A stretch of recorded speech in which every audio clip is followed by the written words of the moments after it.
კავშირი გასაკვირველია არა მთლიანად ყველა ქვეყანა, არამედ ევროპული ბრიუსელი ამას ხარდაუჭერს, ვინაიდან დაუნდობელი ომი მიმდინარეობს მთელ მსოფლიოში.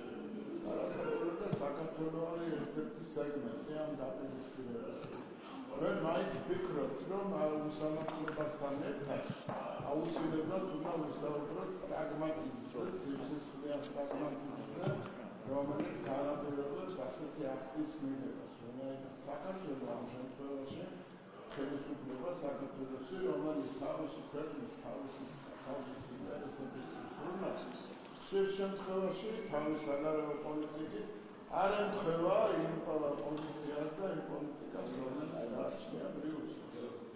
აი ამ ომის პირობებში, რომელიც მსოფლიოში მიმდინარეობს. გარკვეულწილად ეს აისახა კონგრესის გადაწყვეტილებაში, თუმცა ჩვენ იმედს ვიტოვებთ, რომ საბოლოო ჯამში საკი აზრი გაიმარჯვებს, ვინაიდან არასდროს ისტორიის არც ერთ ეტაპზე ჩვენ როგორც მოკავშირეს საფრთხეს არ ვიღალატია მთავარი პრინციპისადმი ამერიკის შეერთებული შტატების გვერდზე დგომით და თუნდაც იმ ევროპული ფასეულობების დაცვით, რაც საქართველოში დღეს არსებობს და ესეთი თვალმინდელი. ჩვენ ათლები ვართ ჩვენი ხალხის და ჩვენი დასავლელი პარტნიორების წინაშე.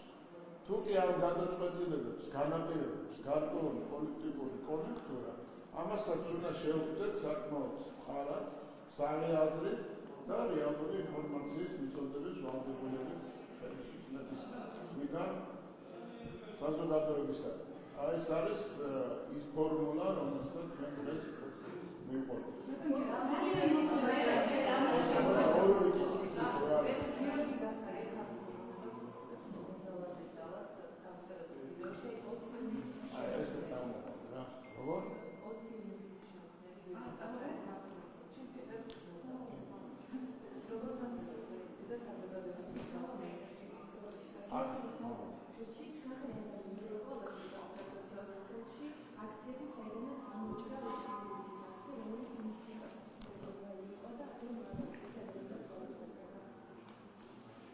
რეალურად გიორგი გახარია ახლა ცდილობს როგორმე შეენარჩუნოს მოწინავე პოზიცია ამ დესტრუქციული პოლიტიკური სუბიექტების აი ამ ხროვაში.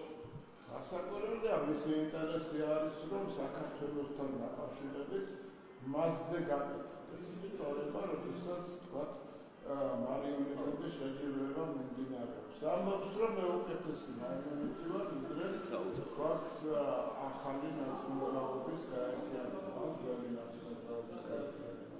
ამ გასაკვირველი აქციების დროს არის ძალადობა.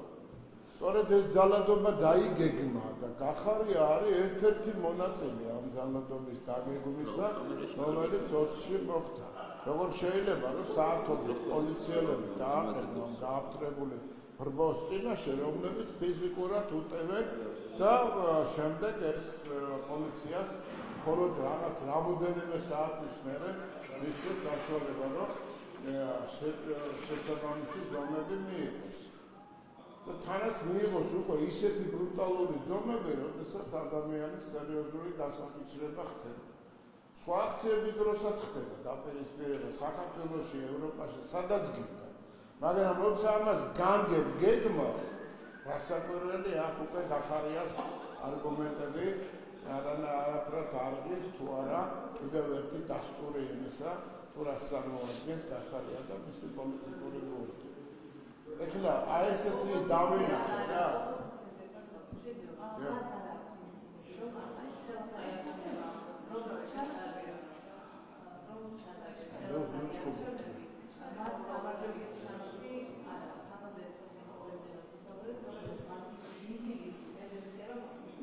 არ არის ცოტნე კობერიძე ის ადამიანი, ვის კომენტარებსაც შეიძლება დავეკვირდოთ, მაგრამ ცოტნე კობერიძეების გარეშე შეიძლება ითქვას, რომ პერსპექტივა გამარჯვებისა იმ პოლიტიკურ გუნდს ვერ ექნება, რომელიც არაფერს არ პირდება საზოგადოებას, გარდა იმისა, რომ იქნებიან საუკეთესო მარიონეტები და საქართველოს ინტერესების საწინააღმდეგოდ ჩაერთვებიან ისეთ პროცესში, რომელიც გრევას და ომს მოიწონს. ეს იმდენად ზედაპირში ამოვიდა ეს ყველაფერი, რომ მგონი საზოგადოებას არჩევნების გაკეთებაც არ გაუჭირდება, ნებისმიერი არჩევნების შემთხვევაში ითქვის ამასთან დაკავშირებით ყოველზე რამეს თუ არ ითქვის.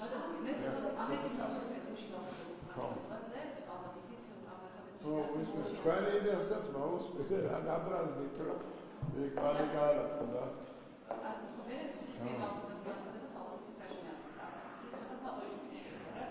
საყვედური არის, ნებისმიერ შემთხვევაში.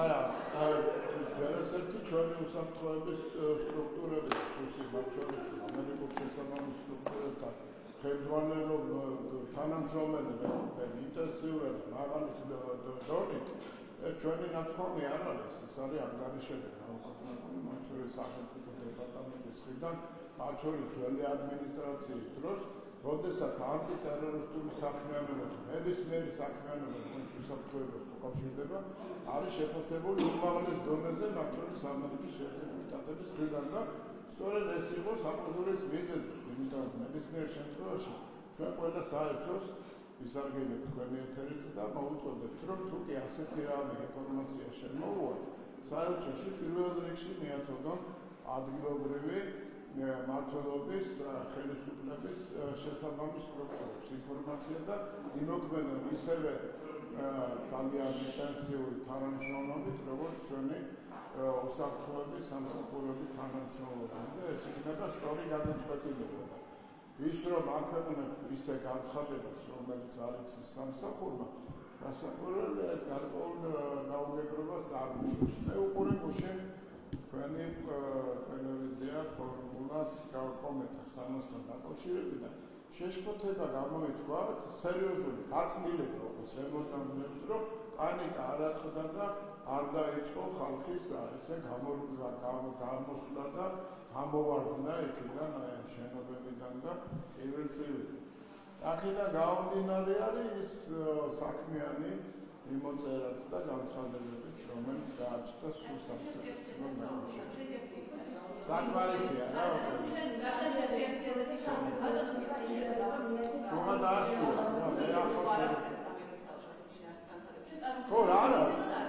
არა, თქვენ არიცით, იცით როგორ არის. შეიძლება ნებისმიერ შემთხვევაში თქვენთანაც შემოვიდეს რედაქციაში, ტელევიზიაში ესეთი შეტყობინება, რომ სადღაც რაღაცა ხდება. თქვენ პირველ რიგში ვალდებული ხართ, რომ სტრუქტურებს დაუკავშირდეთ და ერთად გააკეთოთ.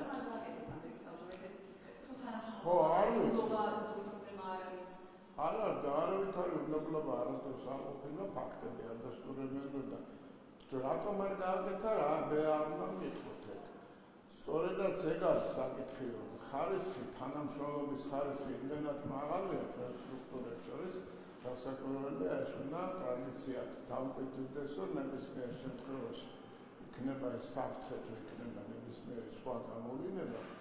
გარეშე რაღაცა ფაქტორები გასაკვირველია ჩვენ მართავს ისევე თანამშრომლობა, როგორც უსაფრთხოების სამსახურები, როგორც ჩვენი ჯარისკაცები თანამშრომლობდნენ და ერთად იბრძოდნენ თუნდაც იმ სამშვიდობო მისიებში. ეს გვმართებს ჩვენი სტანდარტი ამერიკასთან ურთიერთობის აცილებით უფრო მაღალია, ვიდრე ეს გუშინდელი რაღაცა ინციდენტი და ვფიქრობ მომავალში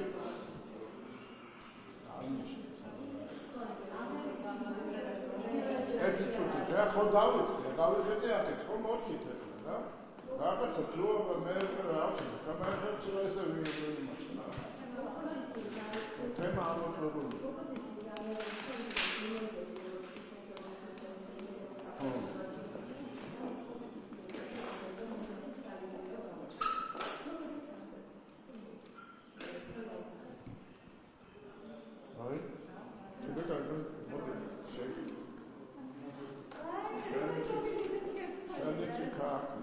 არა ეს იმდენად ვიცი როგორ არის ხერე იმას მართლაც რა რაღაც სისტემს და მარგინებს და კარგი კი არა ბოლო მიჩვენა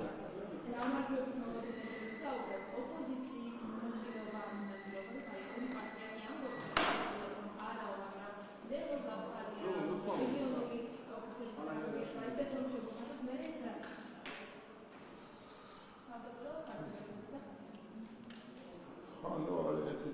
შეგიძლია პრინციპში. არა, რეალურად ჩვენ შეგვიძლია მოკლედ ვილაპარაკოთ იმაზე, რომ ეს ადამიანები პროფესიონალ მარიონეტებად ჩამოყალიბდნენ. ეს ფაქტია, რომ ამას ვერანაირად ვერ გავაქცევთ. მაგრამ დღეს არის საუბარი იმაზე, რომელი უფრო ეფექტურია მოქმედება ჩაერთო არჩევნებში და ის რესურსი მოიპოვო, რომლითაც შენი პარტია იქნება პოლიტიკაში წარმოდგენილი, თუ პირიქით პოლიტიკაში იყო იმ რესურსით, რასაც ქვია აქციებზე ორიენტირება და არჩევნებზე უარესდება. შეჯიბრება მიმდინარეობს იმაში, თუ ვინ უფრო დამაზიანებელ პოზიციას დაიკავებს და ვის მეტი რესურსი გააჩნია, ვინ უკეთესი მარიონეტი იქნება და რომელ პოზიციაზე. რასაკვირველად ინსტრუქციების საჭიროა რომ მიიღონ, მაგრამ რეალურად ფაქტია, რომ ინსტრუქცია შეიძლება ასევე იყოს დივერსიფიცირებული, როგორც ერთი, ასევე მეორე მიმართულებით. ასე რომ ჩვენ ველოდებით, რომ ოპოზიციის გარკვეული ჯგუფი, ოპოზიცია წოდებული სუბიექტების გარკვეული ჯგუფი ჩაერთვება არჩევნებში, გარკვეული ჯგუფი კი ამაზე უარს იტყვის, ვინაიდან აქ უკვე გამოიკვეთა სააკაშვილის ფაქტორიც. სააკაშვილია ერთადერთი ხავსი, რომელსაც ეკიდება ლევან ხრაპეიშვილის და ოკუჩავას გაერთიანება. ისიც თუ გატარდეს, პრაქტიკულად ყველაფერს კარგავთ. სააკაშვილის ინსტრუქცია არის ასეთი, რომ არავითარი არჩევნები. აქედან რომ არჩევნებში არ მონაწილეობა თავარი რესურსი და ბერკეტი, რითიც ნაცმოძრაობა უნდა აყენებდეს ზიანს ქვეყანას. ზოგს მიაჩნია, რომ შეცდომა იყო, რომ 60-ზე მეტი ადამიანი პარლამენტში არ შეგვიდა მაგალითად და აქ არ მოახდინეს საბოტაჟი, მაგრამ რეალურად ამათ გეგმა ჰქონდათ, რომ რევოლუცია წარმატებული იქნებოდა და მითომაც არ შემოვიდა პარლამენტში. მითომ არ მოაწერეს ხელი შარლ-მიშელის შეთანხმებას მაგალითად, მაგრამ გაწმით. ეს რა მეკითხებია, რომ რა იმედი გაქვს, ისი იმედი გაქვს. მეკითხება ხალხად. ჩვენ ვამბობთ, რომ ჩვენ გვაქვს კონკრეტული პროგრამა. ამ პროგრამის განხორციელება გაცილებით უკეთ შეიძლებოდა რომ არა ეს შიდა ესეთი დესტრუქციული საქმიანობა გარკვეული სუბიექტების მხრიდან, მაგრამ მაინც ფაქტია, რომ აი თითქმის ორნიშნა მაჩვენებელი აქვს ეკონომიკის ზრდას, სოციალური პაკეტი გაძლიერება, შემცირდა უმუშევრობა და სიღარიბე, მაგრამ პრობლემები კვლავ რჩება. ამ პრობლემების გადალახვის სერიოზული გეგმა, პროფესიონალური გეგმა გააჩნია ქართულ ოცნებას. მეორე მხრიდან არის გეგმა, რომ როგორმე ჩვენი ქვეყნის ხელისუფლება უნდა გახდეს მარიონეტი და ვიღაცის ხელში გამოსაყენებელი იარაღი თუ საზარბაზნე ხორცი. აი ამ ორ ფაქტორს, ორ პროგრამას თუ დააპირისპირებთ ერთმანეთს, ესეა შედეგსაც ადვილად გამოგვიყვება.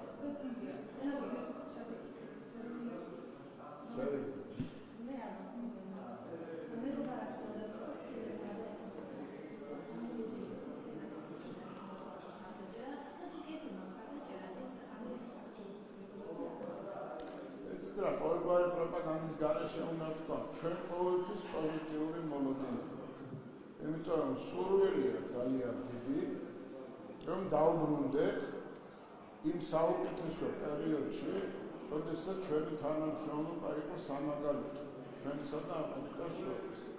და სტრატეგიული პარტნიორობას თავის შინაარსი ჰქონდა, მიუხედავად იმისა, რომ საკმაოდ მძიმე ვითარებაში, მაგრამ ჩვენ მაინც დავამტკიცეთ, რომ სერიოზული სამდენი, ერთგული სამდენი ვართ ამერიკის შეერთებული შტატებისათვის, თუმცა მსოფლიო უსაფრთხოების საკითხებზე ლაპარაკობთ. ეროვნულ ინტერესებთან დაკავშირებით ჩვენ ხარები ვიქნებით, რასაკვირველია და იმედი გვაქვს, რომ სერვიში რაღაც დაინახავთ.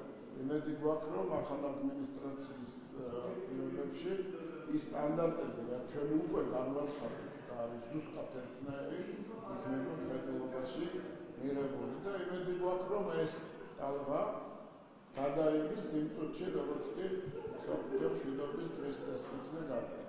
დღეს ასეთი პერსპექტივა არ ჩანს. ამიტომ მუდმივად უნდა იყოს პრობლემის მოლოდინში. არავინ არ უნდა მოატყუა განსაკუთრებით საზოგადოება, როცა არ ატყუებს საზოგადოებას და რეალურად ელაპარაკებს საფრთხის შესახებ, მონოდენიც უნდა გაუზიარო და ის შენი პოლიტიკის შინაარსი და საფუძველიც. ჩვენ ამას ვამბობთ. ჩვენი ოპონენტები სხვა რამეს ამბობენ. არჩევნებმა უნდა განაცხადოს ვინ არის მართალი.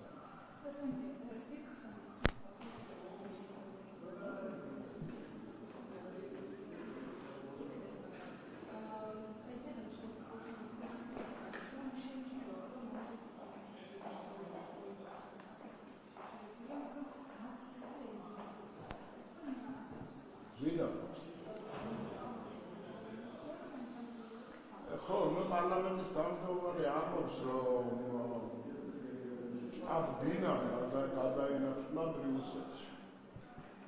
ამერიკის შეერთებულ შტატებში სერიოზული დაუღალავი და ესეთი საკმაოდ სერიოზული ბრძოლა მიმდინარეობს, მასშტაბური ბრძოლა მიმდინარეობს. უამრავი ხალხი სამსახურიდან არის გათხოვილი, რომელიც ემსახურება კონკრეტულ სტრუქტურებს და ჭანჭიქს წარმოადგენენ განჭიკებს წარმოადგენენ უმნიშვნელოვანეს სისტემაში, რომელსაც Deep State მართავს. ეს არის გლობალური მართვის სისტემა, რადგან უკვე 10 წლებია საუბარია, გავლენიანი ადამიანების ჯგუფი და დღეს თქვათ ამერიკის შეერთებული შტატების პოლიტიკური ახალი ადმინისტრაცია მოითხოვს კონკრეტული მოსამართლისაგან.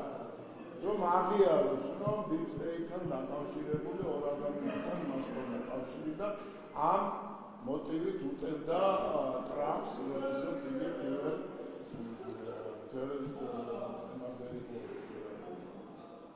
პრეზიდენტი იყო პირველი ვადით და ეხლაც და იმ პერიოდში, როდესაც ტრამპი პოლიტიკაში არის.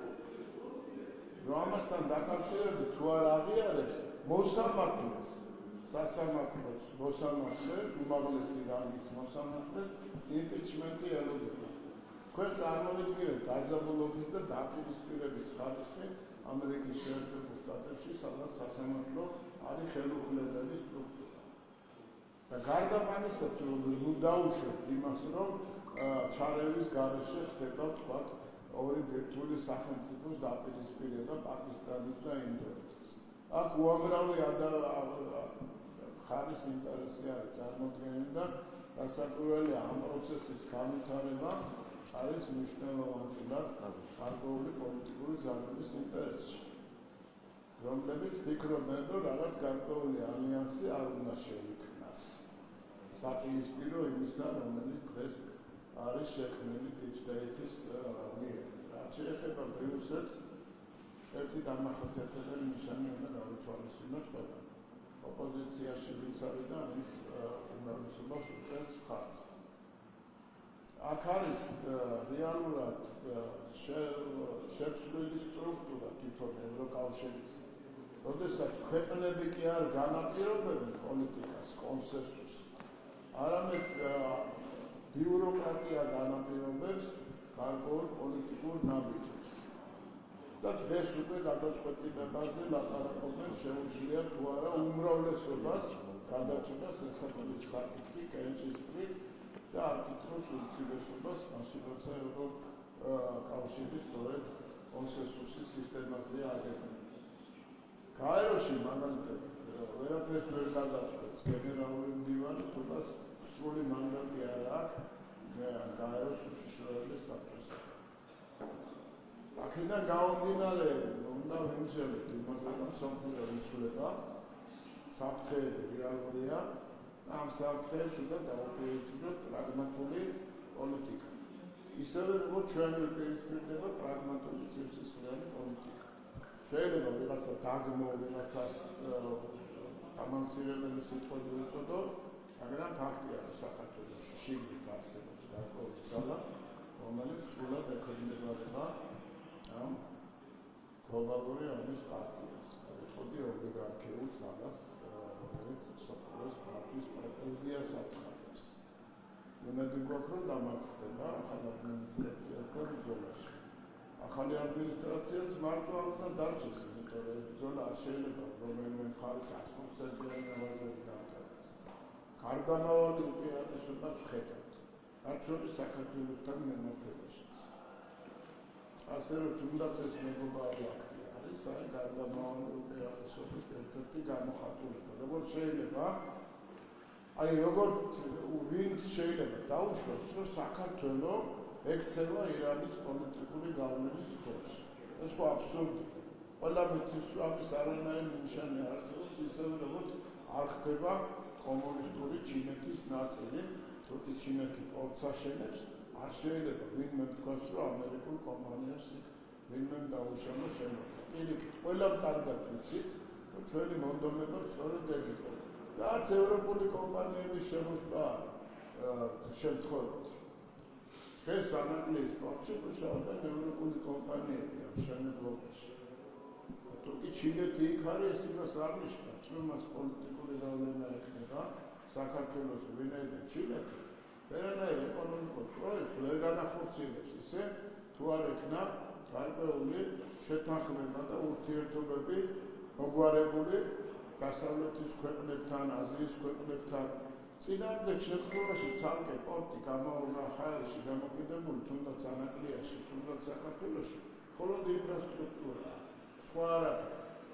აქედან გამომდინარე ჩინეთის ეცდება, რომ თანამშრომლობის საფუძველზე, მათ შორის ამერიკის შეერთებულ შტატებთან, ევროპული ბაზრებისთვის უნდა ის პორტი, ხო?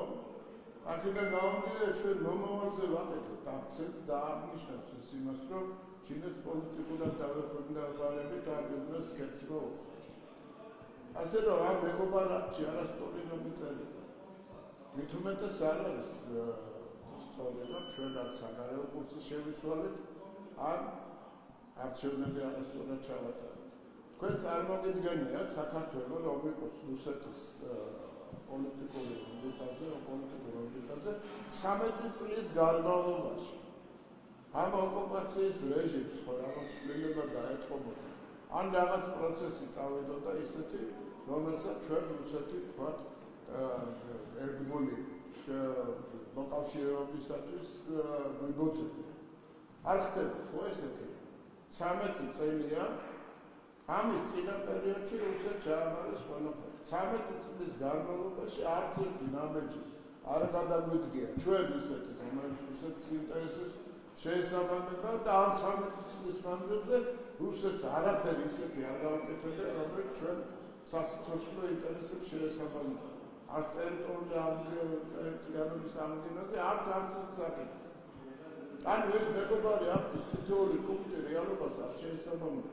ეხლა რა ვქნა, დავლებდეთ ჩვენ ამ სიტუაციას და გავაგზავნოთ მუშაობა იმ იმედით, რომ ახალი ადმინისტრაცია მიიღებს იმ გადაწყვეტილებას, რომელიც ჩვენ ორივე ქვეყნის ინტერესს შეესაბამება. ატარებდათ ჩვენ. სოფლიო პოლიტიკაზე ვერ ვახდით გავლენას. ამერიკის შეერთებულ შტატებს ეს რესურსი გააჩნია ახალ ადმინისტრაციას. ამ რესურსს თითქმის ძალით დაუპირისპირდა მთელი მსოფლიოს ეს deep state-ად წოდებული და არა ჩვენგან წოდებული ძალა. ოლიგარქიული უშველებელი საერთაშორისო ძალა, რომელიც ზედაპირზე არჩევს, მაგრამ ყველაფერი იცის. დღეს კონკრეტულ გვარებს უსახელებენ მოსამართლეს, უკაცრავად გამიგზელდა, რომ ეუნებიან, რომ შენ ამ ადამიანებთან, აი ამ ოლიგარქიის სისტემის წარმომადგენლებთან ქონდა კავშირი. კონკრეტულად უსახელებენ მიშელ ობამას და უსახელებენ ჯორჯ სოროსს. და შენ ამას არ აღიარებ, რომ შენთან ამ ხალხს ქონდა კავშირი და შენ გადაწყვეტილებებზე ტრამპის წინააღმდეგ ქონდათ გავლენა. შენ თუ ამას არ აღიარებ, ეუნებიან, დაგიმტკიცებთ და იმპიჩმენტს მოგიწყობთ. აი ამ ვითარებაში ეს არის ერთ-ერთი მაგალითია, ხო? და აი ამ ვითარებაში წარმოიდგინეთ, რა ხდება აი პატარა ჩვენ ქვეყანაში. შეგნით ყავს ამდენი ადამიანი, რომელიც შემოვლობს, რომ მე უნდა მოვიდე ხელისუფლებაში დროებით.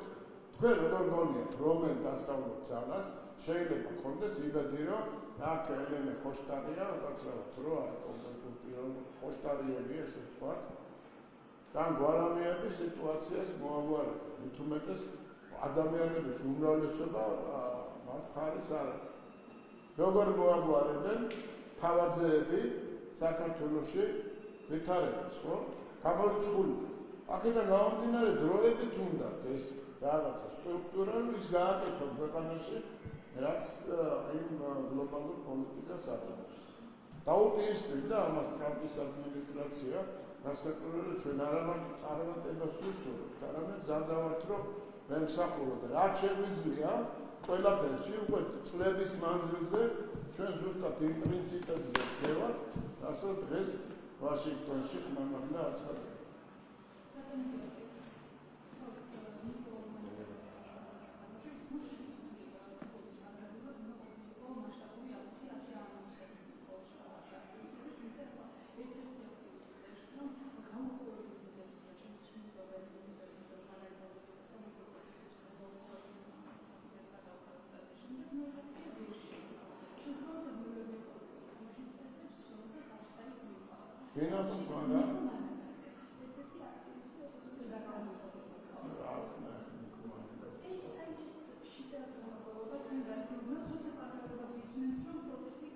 ეცეთ რა არის ყველა პოლიტიკურმა სუბიექტმა თუნდაც თავის თავს ამათ მიიჩნევენ, უნდა ჩაატარონ ყრილობა, უნდა ჩაატარონ აქცია, მაგრამ როცა ეს უპირისპირდება ქვეყნის ინტერესს, უკვე იმდენად აშკარაა, რომ გარკვეულ ამოცანას, გარკვეულ სცენარს ასრულებს, რომ რასაკვირველია ეს წარმგებიანია და რაც უფრო დრო გადის, საზოგადოებისათვის უფრო აშკარა ხდება, რომ ძალიან ცუდ საქმეს ემსახურებიან ისინი, ვინც დღეს უტევს ხელისუფლებას, ვითომ და რეალობაში საქართველოს.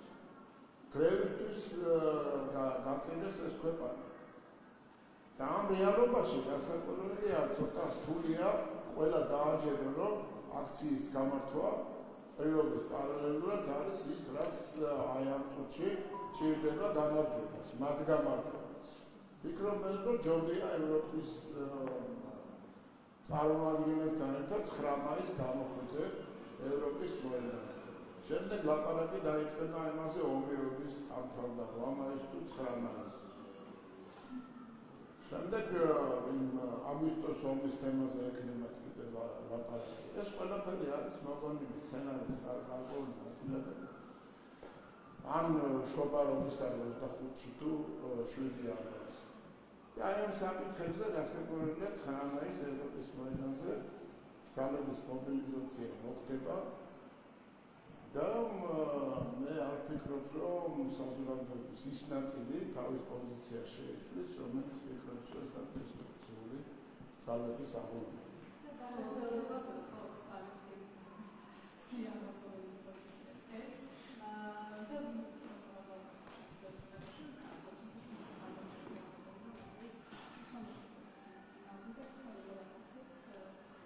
არ არის ვინ ხალხს ამბობს რაღაცა მაგალითები უნდა გაითვალისწინოს რა.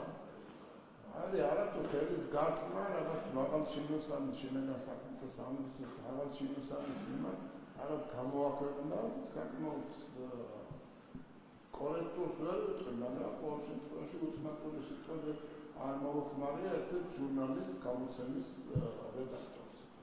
გამოაქვეყნა და ეს ამას მოყვა გერმანიაში მისი შვედეთით დაპატიმრება. და უშველებელი ჯარი.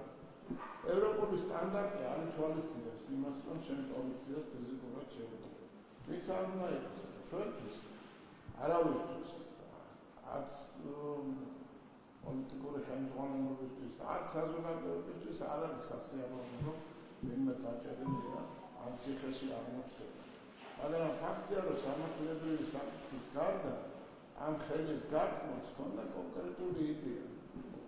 ის რომ ქვეყანაში პოლიცია შეიძლება შეუდგიო და თუ პიროტექნიკით ვერ დააზიანა, იქნებ ის გარემო შეუქმნა, რომ მის მიმართ აგრესია იყოს ჩვეულებრივი მიღებული ყოველდღიური. პოლიტიკური შეფასება ეგ არის და რაც შეეხება სასამართლოს გადაწყვეტილებას, ვერანაირად ვერ გააკრიტიკებ ვერც ერთი უკერძოებები. მეთვალყურე გადაწყვეტილებას, როდესაც კადრებში აჩვენებდნენ თუ როგორ ყავს ხელს პოლიციის კონკრეტული ადამიანი. სამწუხაროა, მაგრამ ფაქტია, რომ ამას თავის პოლიტიკური და სამართლებრივი განზომილებები გააჩნია. საქართველოს აეროპორტებში საათის ნაკადია და 2020 წლის იანვარ-აპრილში 13% არის გადაწყვეტილი შემთხვევაში წინა წლის მონაცემებით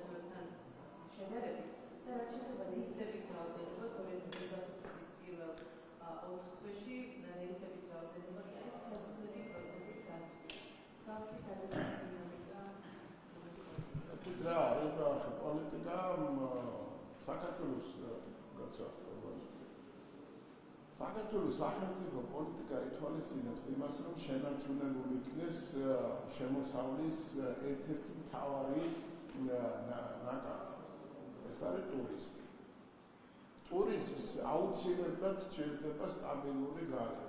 გარკვეული რეკლამა გასაკვირველია, ფულიც უნდა ჩაიდოს ამაში, მაგრამ მთავარი რეკლამა არის მაინც ადამიანების განწყობა იმ ქვეყნის მიმართ, სადაც ჩადიან, სადაც სტუმარ მასპინძლობა ხდება, სადაც უშველებელი ისტორიული კულტურა ხდება, ხალხის, ადამიანების. უამრავი ფაქტორი განაპირობებს ტურისტების ნაკადის დარგვა, შესაბამისად ბიზნესი ინტერესდება.